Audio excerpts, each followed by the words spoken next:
Chapter 5 In the Loft. "I declare," said Miss Pettingill, laying down her work, "if them children don't beat all, what on earth are they going to do now?" Miss Pettingill was sitting in the little room in the packed building, which she always had when she came to the cars for a week's mending and making over. She was the dearest, funniest old woman who ever went out sewing by the day. Her face was round, and somehow made you think of a very nice big apple. It was so crisscross, and lined by 1,000 good-natured puckers. She was small and wiry, and wore caps and a false front, which was just the color of a dusty Newfoundland dog's back. Her eyes were dim, and she used spectacles, but for all that, she was an excellent worker. Everyone liked Miss Pettingill. To Uneasy did once say that her tongue was hung in the middle. Uneasy made this remark when she was in a temper, and was by no means prepared to have Bill walk out and once and request Miss Pettingill to stick it out, which she obviously did, while the rest of the children crowded to look. They could see that it was different from the other tongues, but really persisted in finding something curious about it. There must be, since it was hung in that queer way. Whenever Miss Pettingill went, all sorts of treasure went with her. The children liked to have her come, for it was as good as a fairy story or the circus, to see her things unpacked. Miss Pettingill was very much afraid of bulgars. They lay awake half the night listening for them, and nothing on earth would have persuaded her to go anywhere, leaving behind what she called her plate. The stately words meant 6 old teaspoons, very thin and bright and sharp, and a butter knife whose handle set forth that it was a testimonial of gratitude for saving the life of Israel Jobson, aged 7, on the occasion of his being attacked with quinsy sore throat. Miss Pettingill was very proud of her knife. It and the spoons traveled about in a little basket which hung on her arms, and was never allowed to be out of her sight, even when the family she was saving for were the most honest people in the world. Then, beside the plate basket, Miss Pettingill never stirred without Tom, her tortoise-shell cat. Tom was a beauty, and knew his power. Hurled Miss Pettingill with a rod of iron, and always sat in the rocking chair when there was one. It was no matter when she sat, Miss Pettingill told people, but Tom was delicate, and must be made comfortable. A big family Bible always came too, and a special red merino pin cushion, and some sad pictures of old Mr. and Mrs. Pettingill and Peter Pettingill, who was drowned at sea, and photographs of Mrs. Porter, who used to be Mercy Pettingill, and Mrs. Porter's husband, and all the Porter children. Many little boxes and jars came also, and a long row of piles and bottles filled with a homemade physic and herb teas. Miss Pettingill could not have slept without having them beside her, for, as she said, How did she know that might not be too sudden with something, and die for want of a little ginger balsam or pennyroyal? The car children always made so much noise that it required something unusual to make Miss Pettingill drop her work, as she did now, and fly to the window. In fact, there was a tremendous hubbub, harass from Dory, stamping of it, and a great outcry of shrill, glad voices. Looking down, Mr. Pettingill saw the whole six, no seven, for Cecy was there too, stream out of the woodhouse door, which wasn't a door, but only a tall open arch, and rushed noisily across the yard. Katy was at the head, bearing a large black bottle without any cork in it, while the others carrying it in each hand what seemed to be a cookie. "Catherine Carr! Catherine in!" shouted Mr. Pettingill, tapping loudly on the glass. "Don't you see that it's raining? You ought to be ashamed to let your little brothers and sisters go out and get wet in such a way." But nobody heard her, and the children vanished into the shed, when nothing could be seen but a distant flapping of pantaloons and frayed the trousers, going up what seems to be a ladder, further back in the set. So, with a dissatisfied cluck, Miss Pettingill drew back her head, pressed the spectacles on her nose, and went to work again on Katy's plaid alpaca, which has two immense zigzag lines across the middle of the front breadth. Katy Frog, strange to say, always tore exactly in that place.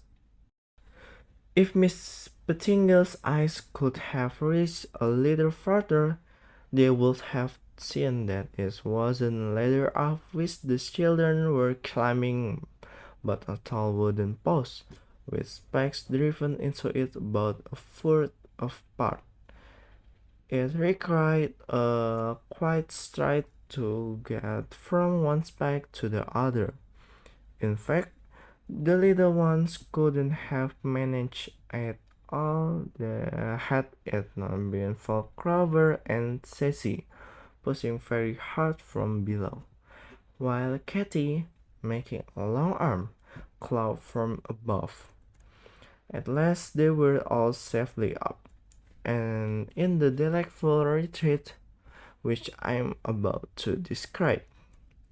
Imagine a dark loft without any windows and with only a very little light coming in through the square hole in the floor, to which the spiky post led. There was a strong smell of corn cobs, though the corn had been taken away.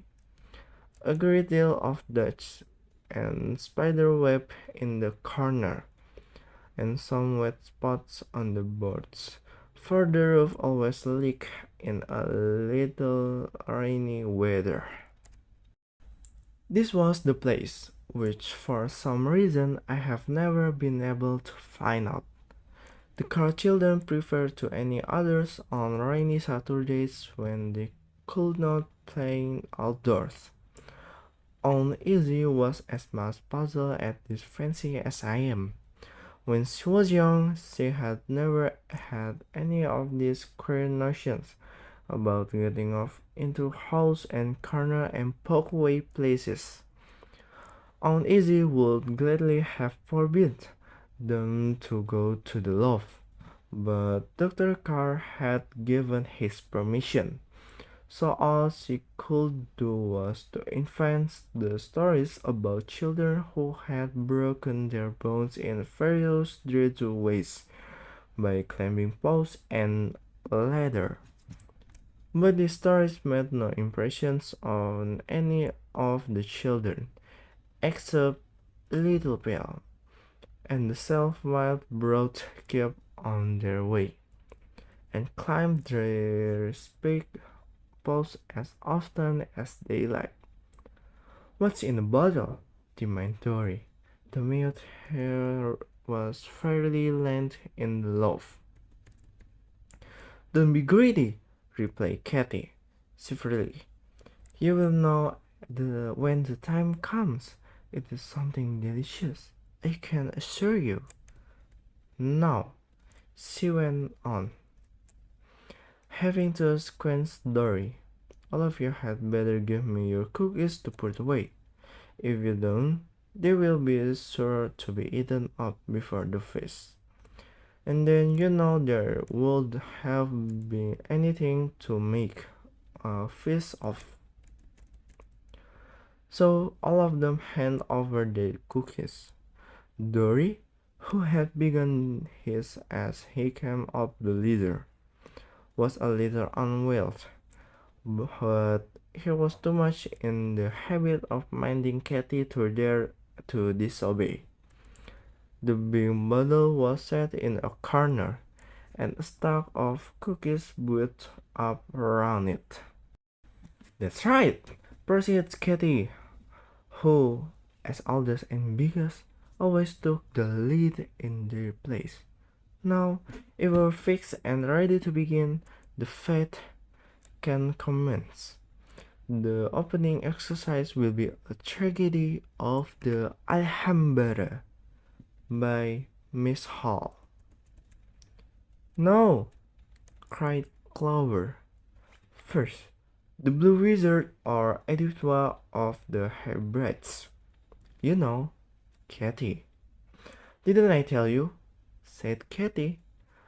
"A dreadful accident have to happen to that." "Oh, what?" cried all the rest, for Edwita was rather a favorite with the family. It was one of the many serial stories which Katy was forever writing, and about a lady, a knight, a blue wizard, and a poodle named Bob. It had been going for so many months now that everybody had forgot the beginning, and nobody had any particular hope for living to hear the end. But still, the news of its untimely fate was shocked. "I'll tell you," said Katy. "Old Josh Kirby called this morning to see Uneasy. I was studying in the little room, but I saw him come in, and pull out the big chair and sit down, and I almost screamed out, 'Don't!'" "Why?" cried the children. "Don't you see? I have stuffed Edwinta down between the back and the seat. It was a beautiful hiding place, for the seat goes back ever so far. But Edwita was just a fat bundle, and all just by Kirby take up so much room that I was afraid there would be trouble. And sure enough, he had hardly dropped down before there was a great crackling of paper, and he jumped again and called out, 'Bless me! What is that?' And then he began poking and poking, and just as he had poked out the whole bundle, and was putting on his spectacles to see what it was, Uneasy came in. 'Well, what next?' cried the children. I immensely tickled. 'Oh,' continued Katy, 'Uneasy put on her glasses too, and screwed up her eyes. You know the way she does, and she and the judge reads a little of it. That part at the first, you remember, where Bob steals the blue pills, and the wizard tries to throw him into the sea. You can think to how funny it was to hear Uneasy reading Edwinter out loud, and Katy went into convulsions and the real location where she got to. Oh, Bob, My angel, Bob. I just rolled under the table and stuffed the table cover in my mouth to keep from screaming right out.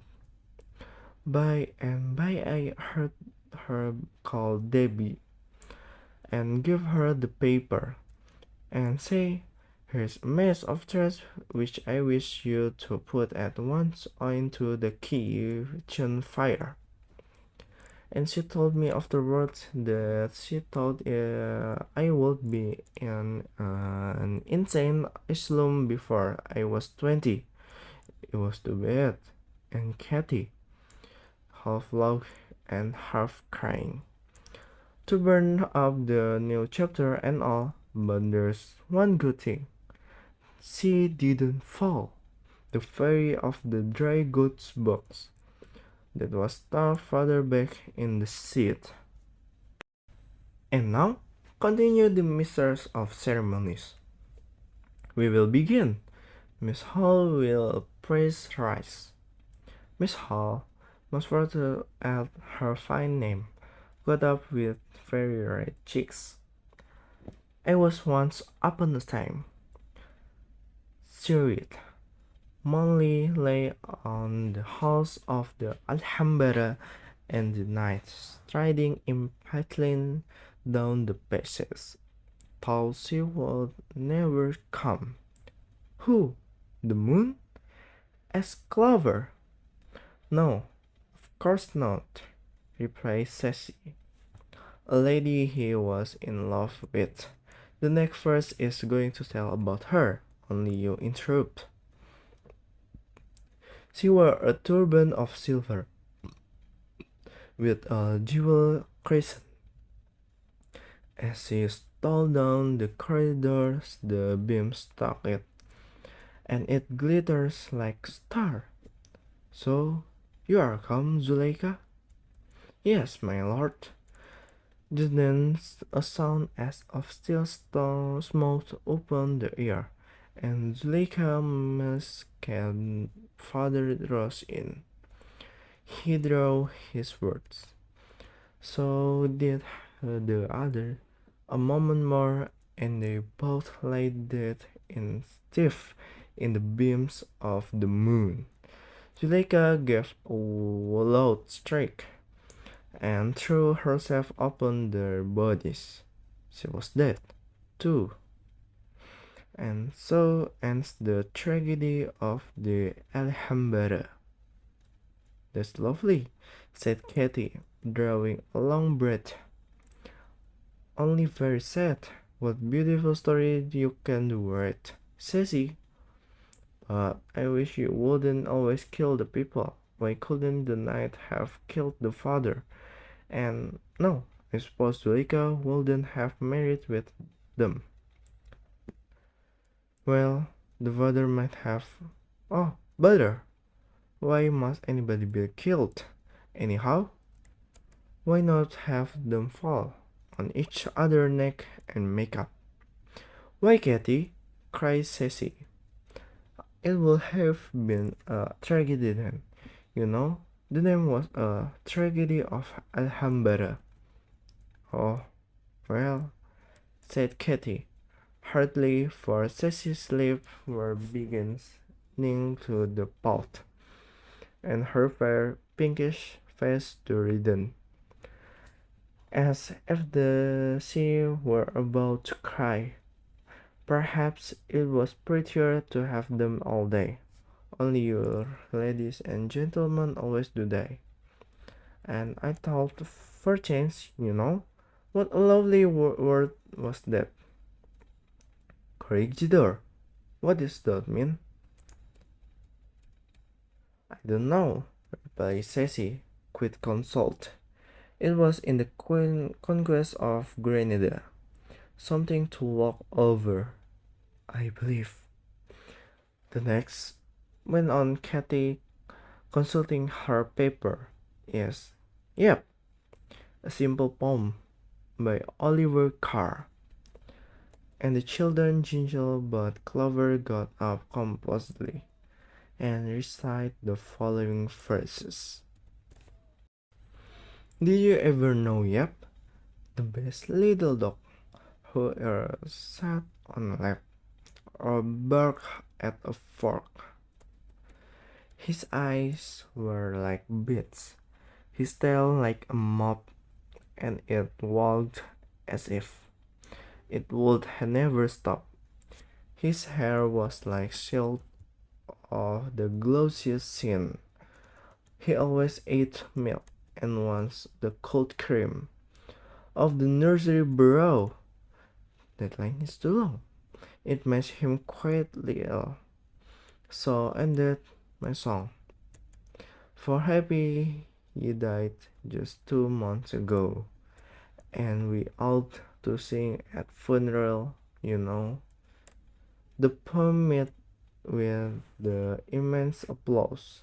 All the children laughed and shouted and clapped, till the laugh rang again. But Clover kept her face perfectly and sat down as demure as ever, except that the little dimples came and went at the corner of her mouth. Dimples partly natural and partly, I regret to say, the result of point Slime's pencil, which Clover was in the habit of deepening them every day while she studied her lesson. "Now," said Katy, after the noise half subsided, "now come Scripture First, by Miss Elsie and Joanna Carr. Hold up your head, Elsie, and speak distinctly. Oh, Johnny, you mustn't ginger in that way when it comes your turn." But Johnny only gingered the harder at this appeal, keeping her hands very tight across her mouth and peeping out over her finger. Elsie, however, was solemn as a little judge, when with great dignity begun, "An angel with a fiery sword came to send Adam and Eve aboard, and as they journeyed through the skies, they took one look at paradise. They thought of all the happy hours among the bird and fragrant bowers, and Eve, she wept and Adam bowed. Don't worry, Snickers, at this, but she did Clover has him. You mustn't, she said. It's about the Bible, you know. Now, John, it's your turn." But Johnny would persist in holding her hands over her mouth, while her fat little shoulders shook with laughter. At last, with a great effort, she pulled her face straight, and speaking as fast as she possibly could, repeated in a sort of burst, "Balaam's donkey saw the angels, and stopped sore in fear. Balaam did see the angel, which very queer. After which she took refuge behind her finger, while Elsie went on. Elijah by the crack, he been by a raven's feet, took from their horny beak pieces of meat and bread. "Come, Johnny," said Katy, but the incorrigible Johnny was shaking again, and all they could make out was, "The bears came down and ate." These first were a part of a grand project on which Clover and Elsie have been busy for more than a year. It was a sort of rearrangement of scripture for infinite means. And when it was finished, they meant to have it published, bound in a red with a dangerous stereotype of the true author on the cover. The yacht political Bibles want to be a name of it. Papa. Mastical with the staple with the overhead. Propose inside the Trundle Bed book as having been composed principally in that spot. But Elsie and Clover were highly indignant, and would not listen to the idea for a moment. After the scripture first came Dory's turn. He had been allowed to choose for himself, which was unlucky, and his taste was particular. Not gonna say gloomy. On this occasion he had selected a cheerful hymn which began, "Hark!" from the toms and the full sound, and he now began to recite it in a laborious voice with a great emphasis, smacking his lips at his word over such land as, "Princess, this clay shall be your bed, in spite of all your towers." The older children listened with a sort of vaccinated horror, and rather enjoyed the cold chills which ran down their backs, and huddling close together. As Doris' hollow tones echoed from the dark corner of the loft, it was too much for Billy. However, at the close of peace he was found to be in tears. "I don't want to stay up here and be ground at," he sobbed. "There you bad boy," cried Katy, all the more angry because she was conscious of having enjoyed it herself. "That's what you do with your horrid time, frightening us to death and making Phil cry," and she gave Dory a little shake. He began to whimper, and as Phil was still sobbing and Johnny had begun to sob too, out of sympathy with the others, the feat in the loft seemed like to come to a sad end. "I'm going to tell Aunt Izzy that I don't like you," declared Dory, putting one leg through the opening in the floor. "No, you aren't," said Katy, seizing them. "You are going to stay, because now we are going to have the feast. To stop, Phil and Johnny, don't be a goose, but come and pass around the cookies." The word feast produced a speedy effect on the spirits of the party. Phil cheered at once, and Dory changed his mind about going.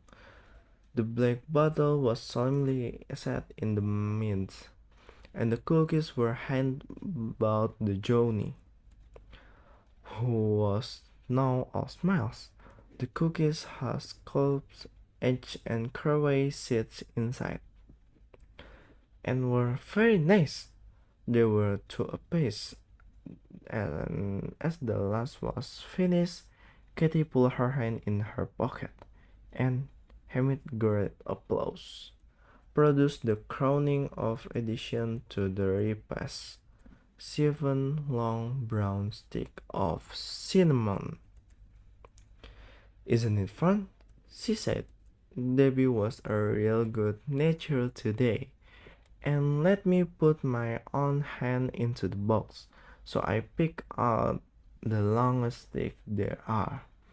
Now, Sissy, as you are company, you shall have the first drink out of the bottle."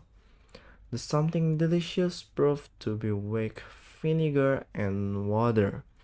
It was quite warm, but somehow drawn out there in the loft, and out of the bottle it tastes very nice.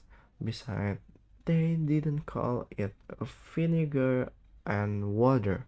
Of course not.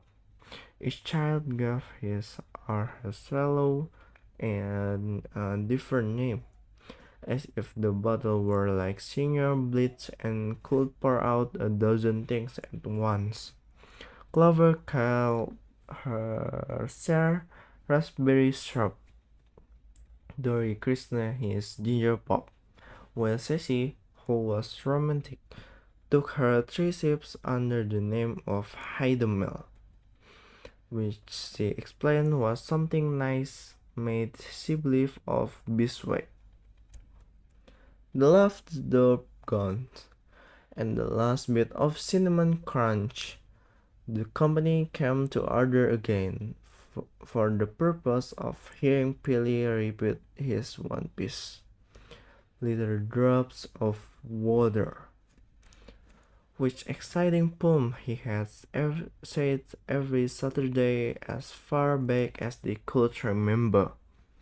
After that, Katy declared the literary part of the feat over, and they fell to playing stagecoach, which in spite of close quarter and an occasional bump from the roof was such good fun that a general "Oh dear!" welcomed the ringing of the tea bell. I suppose Cookie and Vinegar had taken away their appetites, for none of them were hungry, and Dory astonished uneasy very much by eyeing the table in a disgust ways, and saying, "Pshaw! Only plum sweet meats and sponge cake and hot biscuit. I don't want any supper." "What ails the child? He must be sick," said Dr. Carr, but Katy explained. "Oh, no, Papa, it is that. Only we've been having a feast in the loft." "Did you have a good time?" asked Papa.